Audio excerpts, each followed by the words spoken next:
The game Genshin Impact has earned over $2.1 billion since its launch in September of 2020. Since then, the game has become the top Google Play Store mobile app and is the 25th most streamed game on Twitch. What I'm trying to get at is that Genshin Impact is a massively successful game with a huge audience. But how did this fairly recent game of the last year become such a phenomenon so quickly? But also, why have people inside the community begun to mark its downfall? This is a video essay for Mihoyo Studios' up-and-coming masterpiece known as Genshin Impact.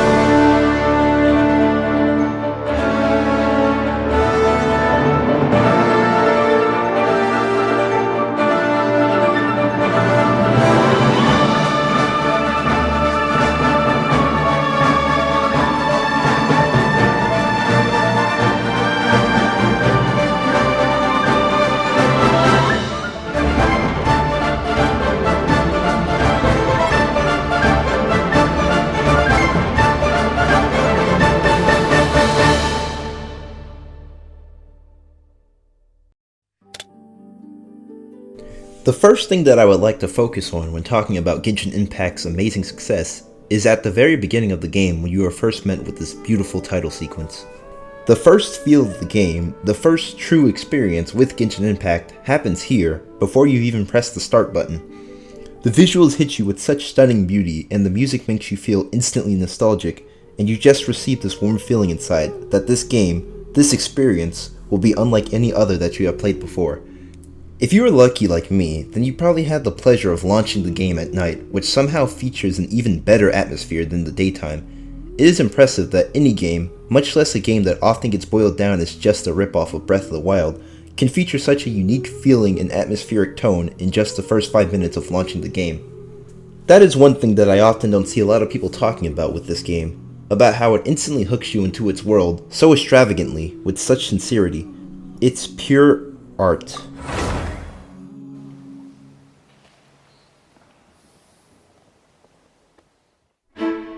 As you actually begin to play the game and watch the opening cutscene, you will quickly begin to realize something about Genshin Impact that almost everybody can unanimously agree upon is one of Genshin's best aspects. That thing that I'm talking about, the aspect of the game that is almost instantly noticeable to anyone who boots up the game for the first time, is of course, the music. Genshin Impact has such fantastic music. Did you know that the composer for this game's soundtrack was done by Yu-Ping Cheng, a newcomer music producer that has only previously worked on television shows and movies? Did you also know that his team only had 10 months to finish up the soundtrack for Genshin Impact for the locations of Mondstadt up until Liyue? Chen was given an entire symphony of talented musicians, and they were able to somehow craft one of the most atmospheric and tonally consistent OSTs out of any open world game, in just that little bit of time. 因为我为《原神》这款游戏写了一个旋律主题，那么很多配乐、很多一些背景、很多一些场景、很多沉的一些音乐，都是由这个主题音乐变奏得来的。《原神》这个游戏它是有个时间系统的，所以它有白天、夜晚还有黄昏。场景的设计当中，这3段音乐随机播放的时候，它的调性它都是统一的，它的这个情绪是统一的。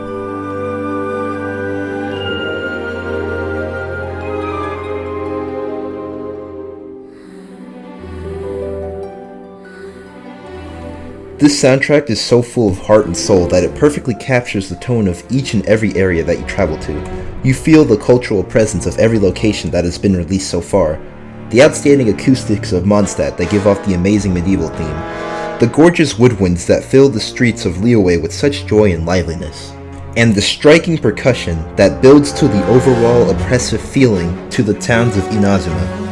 And I could go on and on about how all of the studios who produced this music had to actually get into the feeling of the location they were in, how they decorated their studio in order to reflect the tone of the location that they were making music for. All of the tracks that accompany these locations, all of the battle themes, they exhilarate you to keep moving forward. The artistry on display with these composers and all of the hundreds of talented musicians cannot go unseen.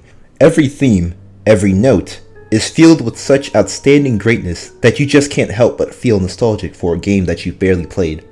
I'd say that you'd be hard-pressed to find any song in this soundtrack that isn't a complete masterpiece, in score composition and in tone, much less a bad song. And that is pretty impressive, coming from a game that features over 300 songs. I feel like the music, this single aspect of Genshin Impact, is something that should never be overlooked or underpraised.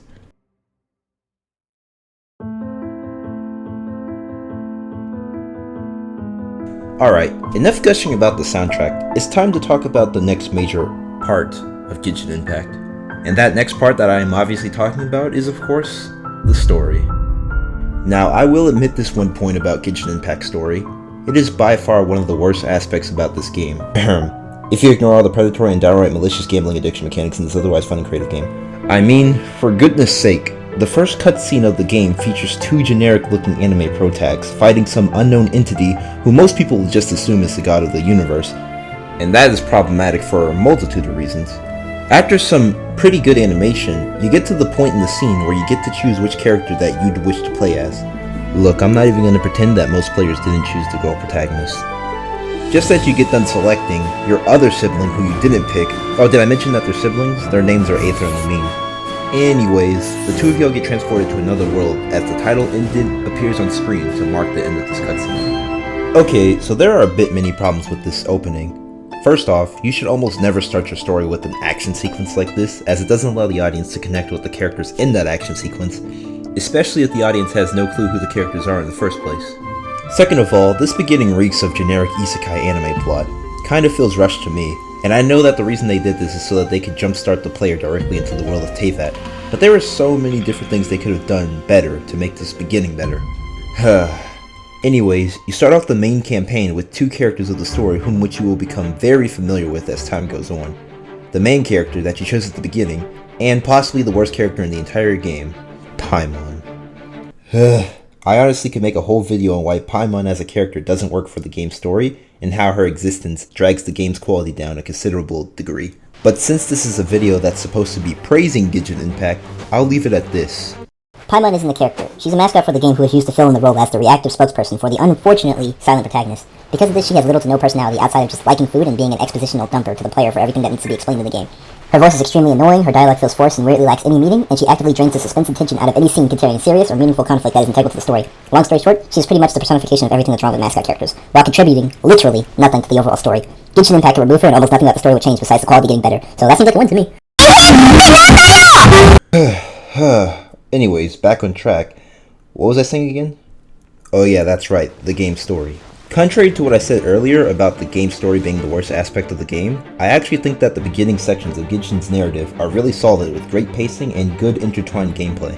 Apparently, for the first two countries of the game, Mondstadt and Liyue, there was a completely different team of writers responsible for writing the story quest.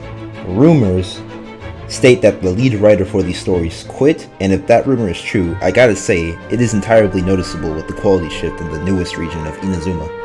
The way that the story in this game can be split into is that there are the Archon quests, and then there are the main story quests.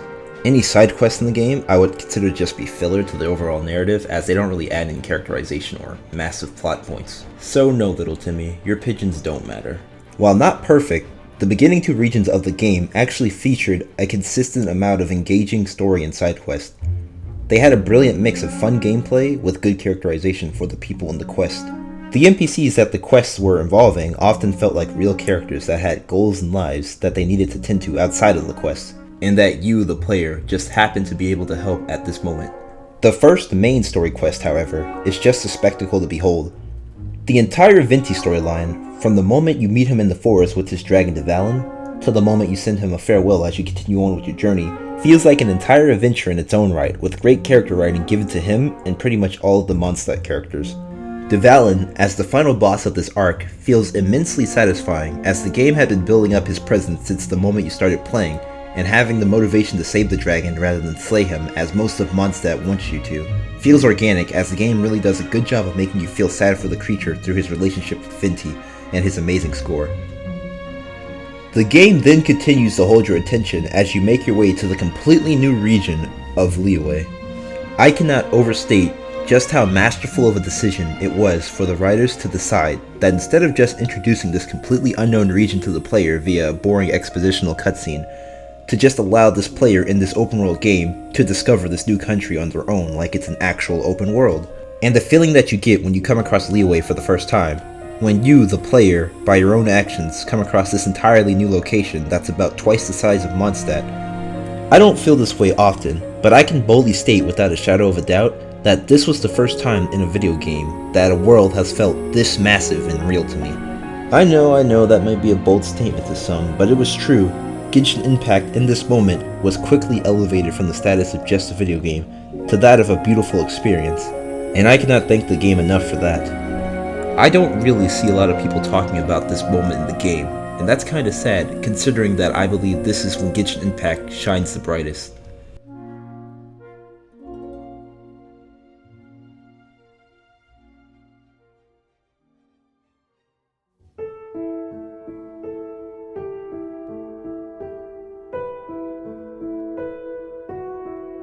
Now, the discovery of Liyue in Genshin Impact is right now the peak of the story in my opinion. I know that my opinion will most likely change as the game progresses, but for now, I want to talk about probably the next most important part of Genshin Impact, the characters. The story up until Liyue might have been masterfully crafted from start to finish, but none of that would matter if not for the amazing cast of characters that Genshin Impact has to offer. I feel like a very crucial aspect of Genshin Impact's gameplay is often overlooked, and that is actually quite sad considering that this is one of the aspects of the game that make it stand out so much. See, most open world games only allow you to control one character as the main game is usually focused around that character. Well, for Genshin Impact, it's actually quite different. The characters in the game are actually based off of the regions that they reside in, and this smart decision single-handedly makes the game a lot more unique than other open world titles. The fact that you get to explore this expansive world with not just one, but many different characters, with each their own theme and backstory, really shows just the amount of passion and hard work that went into this game. And these many characters alone would not be able to make the game more engaging on its own, but each one has a specific gameplay style and utilization that even the supposed worst characters in the game have something interesting to offer. Top that with the fact that most of the characters in this game get some dedicated story segment that focuses purely on them, and it's kinda hard not to get attached to someone in the game. And I know, there will be some people who bring out the obvious fact that most of the characters are locked behind the infamous gacha wishing system that is prevalent within this game. But honestly, Genshin Impact has such a wonderful cast of characters that you will probably be satisfied with any random one you get from the wishing banners. Besides, it's really fun to work with what you got, and the 5-star characters are not even close to being needed in order to complete the game if that's a concern. Heck, the beginning cast of playable characters, Amber, Lisa, Kaya, and whichever sibling that you chose in the beginning, are more than enough to get you to the story. As for the main characters themselves, however, I feel like they are sadly the weakest characters in the game, since we know almost nothing about them, and they don't really exhibit much of a personality. That being said, each and every character in the game do have one thing in common, and that is their consistently good character designs. All of the people in this game have outstanding and memorable designs, even the NPCs, and that fact will of course lead me into my next major topic about Genshin Impact, the style. Now, I know that Genshin Impact often gets berated for copying a lot of the aesthetics from Legend of Zelda Breath of the Wild. You know, the only 3D cel-shaded open world game that has that distinct style apparently. As you might have guessed, I feel that this unfair criticism towards the game is really disrespectful to the hundreds of hardworking artists that use their unbridled talent to create visuals that look so stunning. Look around this huge world, you couldn't find a single shot or view that doesn't look absolutely beautiful and screenshot worthy, and I mean that. Let me tell you a fun fact. Did you know that most of Liyue's landscape is actually based off of real mainland China? Did you know that the artist actually went there in order to better understand what the place would feel like to be in? Unpassionate people don't do this. They took the time and research to study the places that they were making in the game. They could have just made up the open world of Teyvat as they go, but instead, they chose to make all of the regions feel more real and grounded. And as a result, the game is much better for it. Every country in Genshin Impact so far looks, sounds, and feels like you are traveling to that land in person. Mondstadt feels like medieval Germany, Liyue feels like China, and Inazuma feels like feudal Japan. If they keep putting this much detail and effort into each and every country as they have for the first 3, then Genshin Impact could easily become the most culturally rich, diverse, and dynamic open world game ever. I was truly shocked to find out just the amount of detail that they put into every single piece of land in this game, and how much they plan to put into the rest of the regions. The next part of Genshin's style that makes it such a beautiful game is its clearly anime-inspired art direction. Now, hear me out. I know a lot of people do not like the anime art style, because to be fair, it is a bit oversaturated in the art world and can look a bit cringe sometimes. But you cannot tell me that Genshin Impact isn't a game that has pulled off this look quite brilliantly. It is so good in fact, that people might have still accidentally mistake Genshin Impact for a Japanese game instead of a Chinese one. It has the perfect blend between ultra detailed realism and cel-shaded cartooniness that makes up this particular style of art. It's this specific mix of art principles that I find so satisfying to look at. The anime aesthetic looks best when they choose to stick with the simple cartoony designs that are recognizable for anyone to draw. Every character in this game has a simple yet complex design that allows their silhouettes to be so perfectly distinct. And I know that what I said might sound a bit contradictory, but what I mean by that is that each character has a simple color scheme to match with their complex design motif. And when you have those two aspects of a character design blend together nicely, then it produces a not only satisfying character look, but it also makes each character recognizable from either the silhouette or color scheme alone. Don't believe me? Well, take a look at each playable character in Genshin Impact and take note of their color palette. Now, take note of their overall design motif. You'll notice that with the color palette, each character will only have 3 main defining color choices with maybe some less saturated undertones.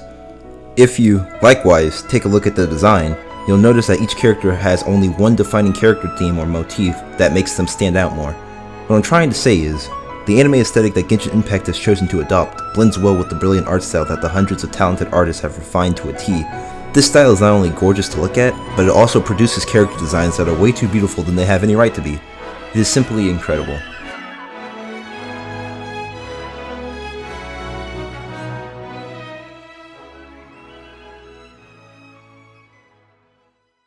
Now, before I wrap up this video essay, I want to go over one more crucial aspect of Genshin Impact that is really important to address, and that is its future.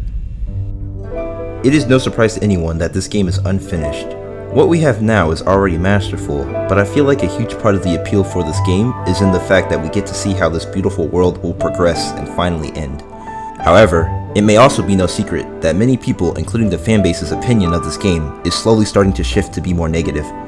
Problems such as the slow development time for the game leading to a lack of meaningful content, as well as the questionable decisions coming out from the company of Mihoyo, has started to put a bad taste in people's mouths.